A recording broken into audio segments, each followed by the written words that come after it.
প্রতিদিনের তরকারি থেকে বেঁচে যাওয়া কিছু তরকারি ফ্রিজে রেখে দিলে সেটা আসলে শীতের তরকারির মতো একদম জমে যায়। এটা খেতেও কিন্তু অন্যরকম ভালো লাগে। হ্যালো ভিউয়ার্স, আসসালামু আলাইকুম। আশা করি সবাই ভালো আছেন। আলহামদুলিল্লাহ আমিও ভালো আছি।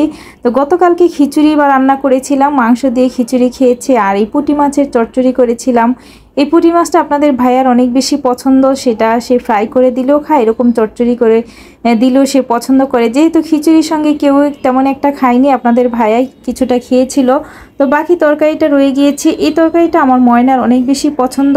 তো এই তো এখন ময়নাকে নিয়ে স্কুল থেকে এসেছি, তো তাকে এখন ভাত খেতে দিয়েছি। তার এই তরকারিটা পছন্দ যেহেতু তাকে একটু গরম করে দিচ্ছি, কারণ এই তরকারিটা এইভাবে খেতে আমার কাছে ভালো লাগে, কিন্তু ময়নাকে গরম করে দিচ্ছি, সে একটু গরম হলেই খেতে পছন্দ করে। তো তরকারিটা গরম করে ময়নাকে খাবার দিয়ে আমি চলে আসছি রান্না করতে। প্রতিদিনের মতো রান্না করতে নিলে প্রতিদিনই আমার আসলে কন্টেনার তেল শেষ হয়ে যায়, তো তেলটা নিয়ে নিলাম। আর আজকে কই মাছ রান্না করব। এই কই মাছটা আমার ময়নার অনেক বেশি পছন্দ, ময়না কই মাছ পছন্দ করে।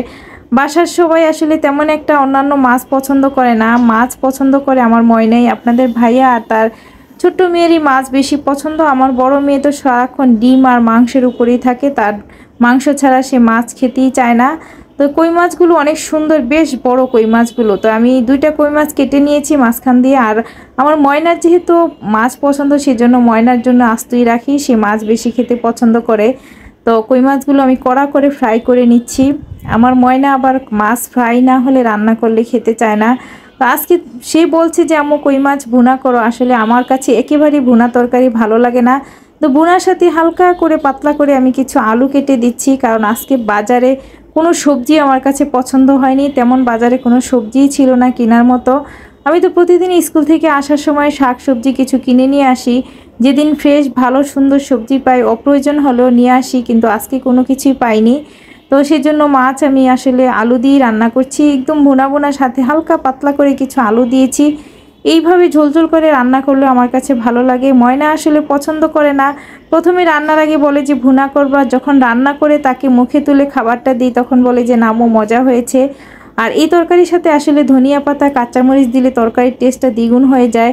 বর্তমান বাজারের পরিস্থিতি এরকম, ধনিয়া পাতা পাওয়াই যায় না, যদিও যেখানে পাওয়া যায় 20 টাকারও ধনিয়া পাতা বিক্রি করে না।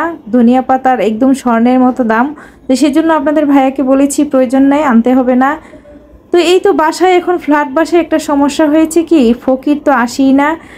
হেল্পিং হ্যান্ড বা কাজের খালাদের যদি কোনো বেঁচে যাওয়া খাবার থেকে একটু স্বাদই তারা নিতে চায় না।